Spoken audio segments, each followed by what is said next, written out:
I think the most important question that you can ask yourself throughout your working life is, how can I end up loving what I do? Cal Newport in his book So Good They Can't Ignore You answers this exact question.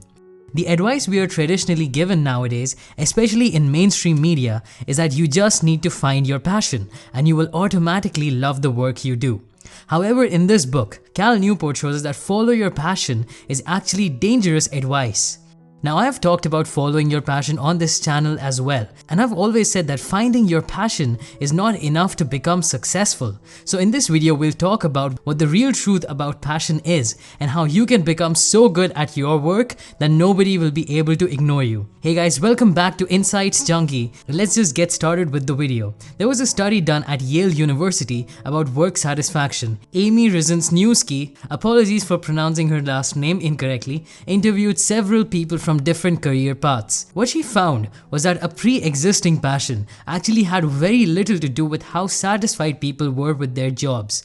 She found that a college administrative assistant with 10 years of experience was as likely to be satisfied with her job as a doctor with 10 years of experience, even though people who become doctors tend to have more passion about their jobs in the beginning. It turns out that people become more passionate about the work they do as they become more competent at their job. Here's the most important point from this book, so pay close attention. There are 3 main reasons why people love their jobs, and it has very little to do with passion. They are as follows: creativity, control, and impact. Creativity means you can improvise and exercise your mind to implement different ideas. Control is the amount of autonomy you have while doing your work. And impact is seeing how your work impacts your clients or your customers. So here's the thing, even if you follow your passion, if your work doesn't have all these 3 traits, chances are you won't be passionate about that job for long. For example, let's say you're passionate about computer programming, so you get really good at it and you get a job at a huge company like Google. Now let's pretend that you do get to use your creativity, and let's also say that you have control over your schedule. But maybe because you're in a massive company and you're working on a small little problem in the thousands of products that Google has, you might feel like your work doesn't have any impact. I know lots of software engineers who end up in this position, and that's why they're not passionate about their work anymore. They feel that their work doesn't have any real impact. So you've probably figured this out by now, but finding a career in which you have all these 3 traits is actually pretty hard. And that's why in order to find work where you have all these 3 traits, you will have to become exceptionally good at something. You will have to become so good that they can't ignore you. Now, how do you do that? Well, there are 4 rules.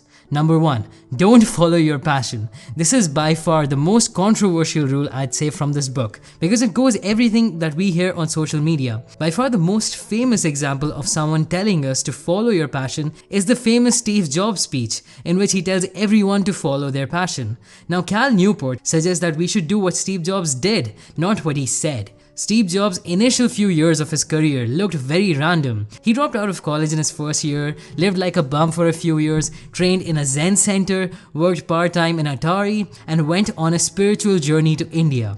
These aren't the actions of someone who is passionate about technology. And also, when he met Steve Wozniak and they started Apple Computers, they only did it part-time to start earning more money. Only after they started getting good at it, Steve Jobs started getting more passionate about it. Now, there's no doubt that Steve Jobs was passionate about technology towards the end of his life, but he was also very passionate about some spiritual stuff in his early years. If he had followed his passion then, he might have just become an unknown spiritual person and not the man that we hear about today. Now, there's nothing wrong with being spiritual. All I'm saying is that what he did was become so good that you cannot ignore him. Another thing Cal Newport says in the book is that compelling careers often have complex origins that defy the passion hypothesis. Very rarely do you find successful people who knew exactly what they wanted to do right at 18 years old and go on to become extremely successful. The stories are much more complex than that. This is why we need to reject the passion hypothesis, because it gives us a dangerous mindset. It teaches us that if we don't already love what we do right from the start, then there is something wrong with us. People are wasting so much time being unhappy at their jobs because they think they need to find their passion instead of taking the time to actually get good at their job. Passion is a side effect of mastery. The second point is, be so good they can't ignore you.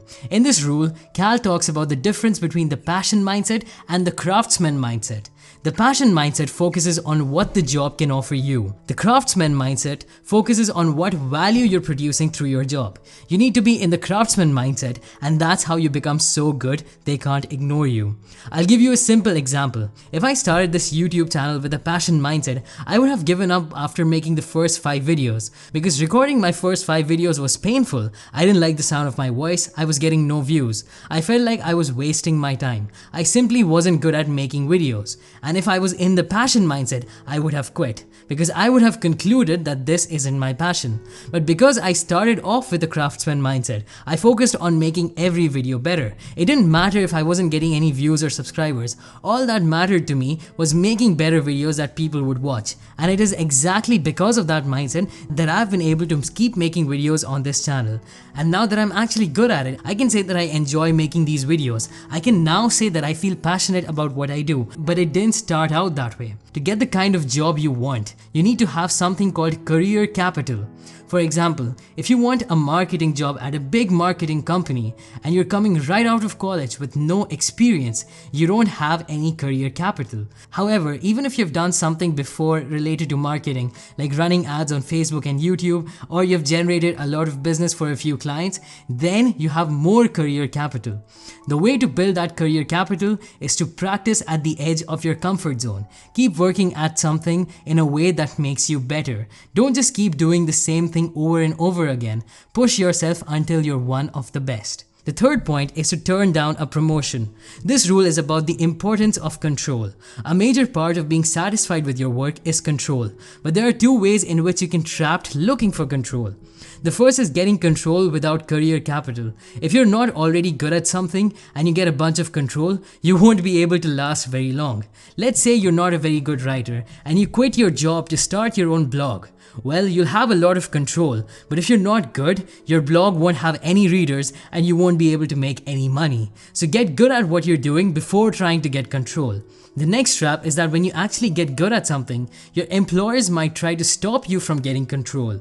Maybe you're so good at your job and you're about to leave to start your own company, but your boss offers you a ridiculous promotion with double the pay. That is also a trap that will take you away from control. Now, it can be scary to know what the right thing to do is in such a situation, and this is why you need to use the law of financial viability. When trying to decide whether to pursue something, see if people are willing to pay for it. If not, then do something else. This isn't to say that you should only chase money, but money is a neutral indicator of whether or not a skill has any value in the marketplace. The fourth point is to think small and act big. A lot of people have career capital and control, but they still don't love their work. And that's because they don't have a mission. Having something bigger than yourself that you're working for is a great source of satisfaction. But Cal Newport warns us about thinking of a mission before we're actually good at something. For example, it's pointless to say your mission is to get everyone in the world healthy and fit if you're overweight and unhealthy yourself. You first need to get to the cutting edge of whatever field you're trying to make a difference in, and then you can think about having a mission. Another thing is that a lot of times people set a great mission and then go backwards from there to figure out what to do. This is a top-down approach and often doesn't work. It's much better to place small bets throughout the journey and try to accomplish those things rather than focusing on one big idea right off the bat. Once you keep winning these little bets, you'll start to have a better idea of what your mission should be. Again, remember, coming up with a mission for your life is not easy, so don't try to rush through this. Take your time and keep making moves to get small but important wins. Eventually, you'll stumble onto a mission that feels right for you. So to summarize, in this video we talked about 4 rules to become so good they can't ignore you. Number 1. Don't follow your passion. Number 2. Have a craftsman mindset. Number 3. Get more control in your work. And number 4. Have a larger mission. I'll leave a link to the book in the description below. That's all for this video. If you like the video, then please click the like button and please consider subscribing because I keep making videos related to self-improvement. And if you haven't already, please do click the bell icon because otherwise it's like you're not even subscribed to me. That's all for now and thanks for watching.